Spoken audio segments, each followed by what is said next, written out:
नमस्कार, आप देख रहे हैं न्यूज नेशन का डिजिटल प्लेटफॉर्म और मैं हूं अंशिका। आज भारत के इतिहास का वो काला दिन है जिस दिन आज से ठीक एक साल पहले हमने इस दुनिया की सबसे सुरीली आवाज को खो दिया था। जी हाँ, आज से ठीक एक साल पहले यानी 2022 को हमने हमारी लता दी को खो दिया था। तो आज के दिन इस न्यूज नेशन के प्लेटफॉर्म के माध्यम से इस वीडियो को पेश करने का सिर्फ एक ही मकसद है, जो है लता दी की आवाज और उनकी जर्नी को एक बार फिर से याद करना। तो आइए आज की इस वीडियो से उन पुराने पन्नों को पलटते हैं और याद करते हैं।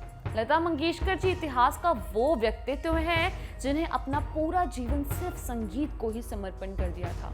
इन्होंने 50,000 से ज्यादा गाने गाए, संगीत की दुनिया की सर्वोच्च शख्सियत बनी और कोई ऐसा सम्मान नहीं था जो उन्हें ना मिला हो।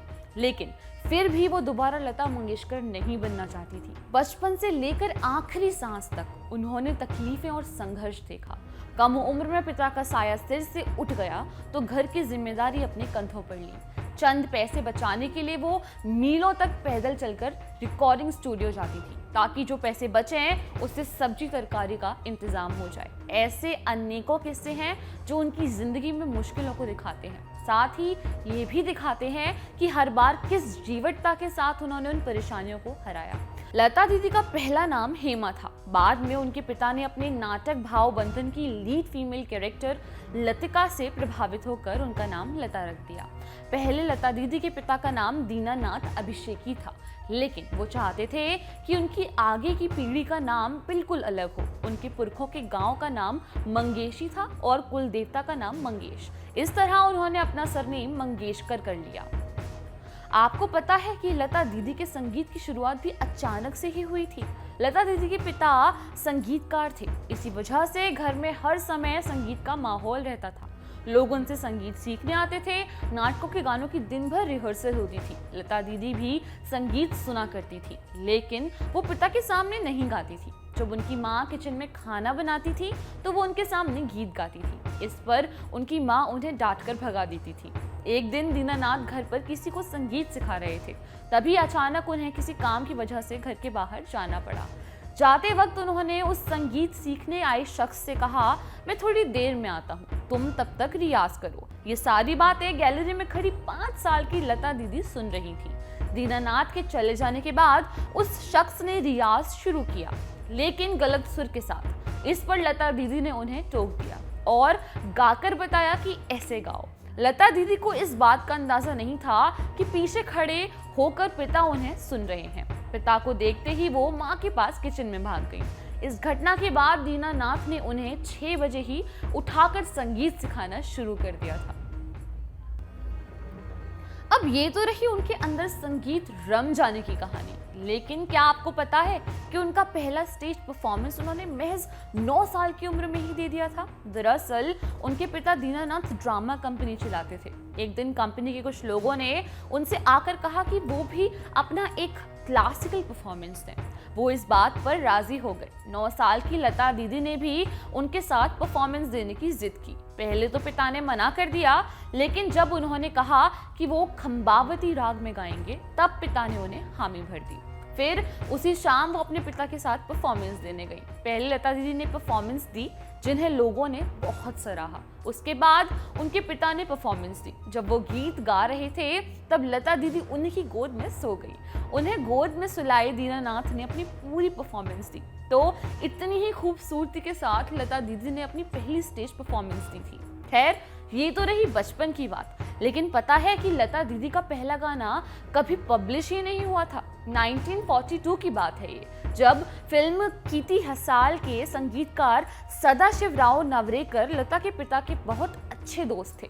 इस फिल्म के लिए वो लता दी की आवाज में गाना चाहते थे। उन्होंने ये बात जब पिता दीनानाथ को बताई तो उन्होंने मना कर दिया। वो नहीं चाहते थे कि लता दीदी कभी भी फिल्म इंडस्ट्री में काम करें। निवरेकर ने उन्हें अपनी दोस्ती की कसम देकर लता को गाने के लिए मना लिया। लता दी ने इस फिल्म का गाना गाया, लेकिन बाद में वो फिल्म भी रिलीज नहीं हुई और ना ही गाना।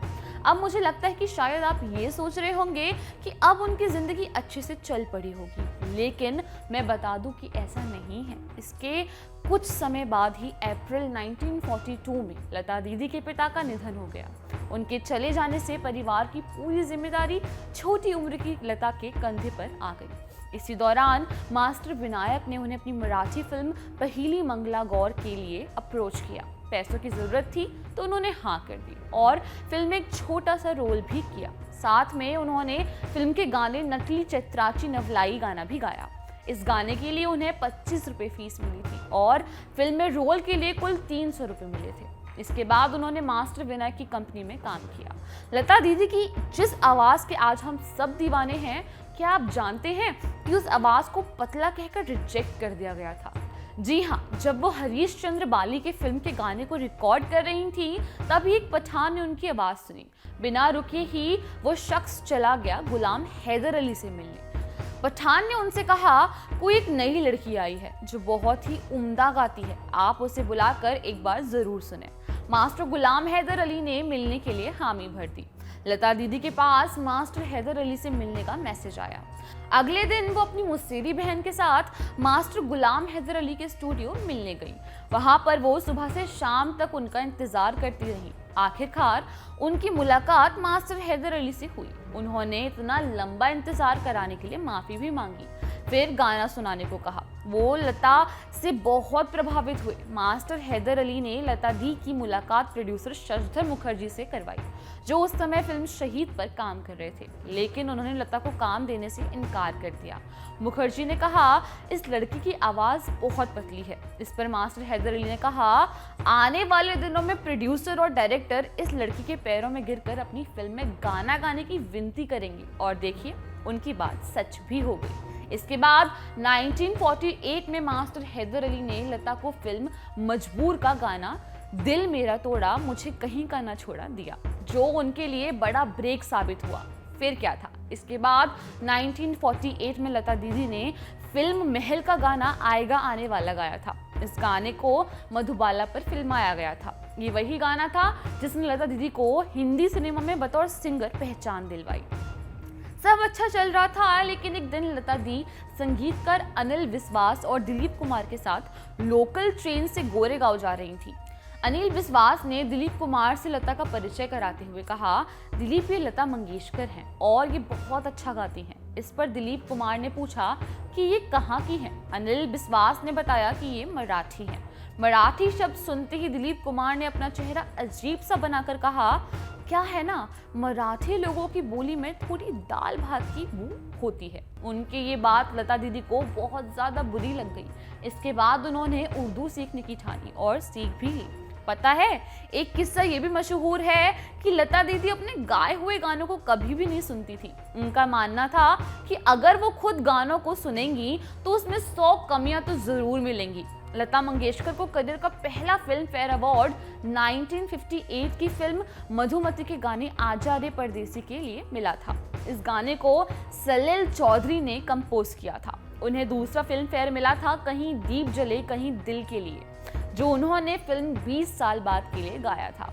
क्या आपको पता है कि किसी ने लता दी की जान लेने की भी कोशिश की है? दरअसल 33 साल की उम्र में लता दी स्वर कोकिला बन चुकी थी।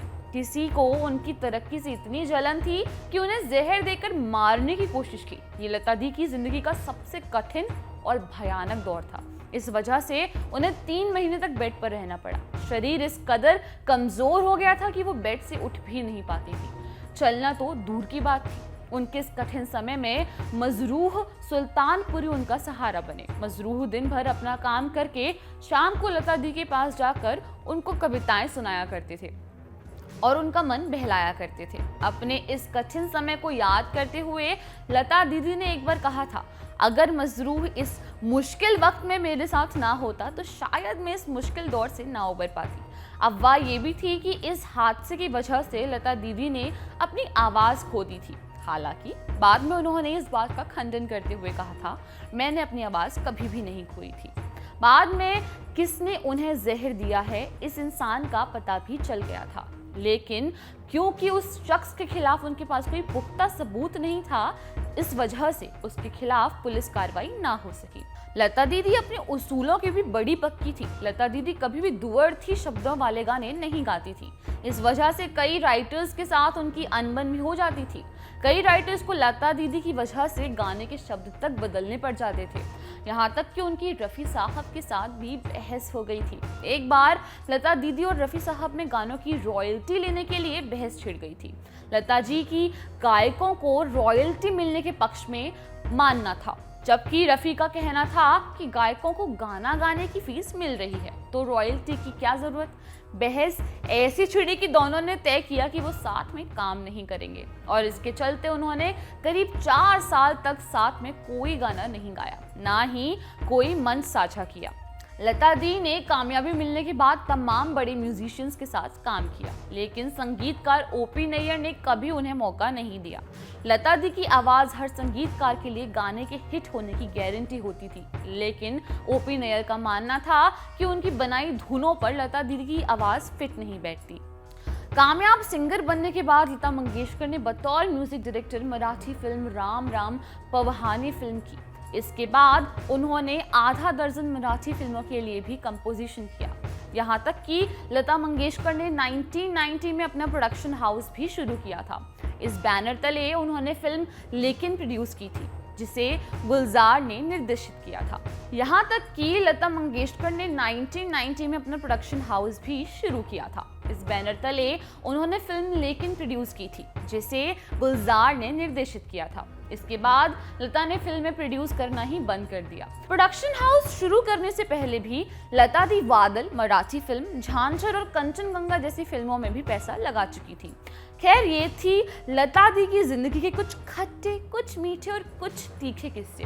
खैर, उनके गानों से लेकर उनकी अमिट छवि तक किसी भी चीज़ को हिंदुस्तान भुला ही नहीं भूल सकता। मैं भी आज पूरी न्यूज़ नेशन की टीम की तरफ से लता दीदी को श्रद्धांजलि देती हूँ। धन्यवाद।